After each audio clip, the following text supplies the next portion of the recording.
عزز نادي موناكو الفرنسي لكرة القدم صفوفي بتعاقد رسمي مع الموهوب المغربي إلياس بن صغير شقيق سليم بن صغير لاعب نيس الفرنسي،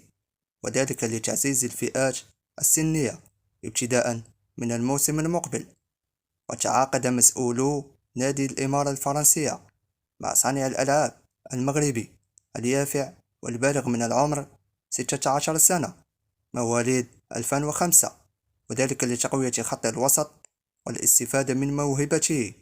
لا سيما أنه كان قريبا من الانضمام إلى نادي أولمبيك مارسيليا خلال الميركاتو الحالي. ويتوفر الوافد الجديد على موهبته فنية كبيرة، ما دفع الكثير من الأندية إلى التنافس بغية ضمه قبل أن يظفر موناكو بخدماته لتطوير فريق الشباب، على أن يتم تصعيده إلى الفريق الأول مستقبلا في حال نجاحه مع المجموعة.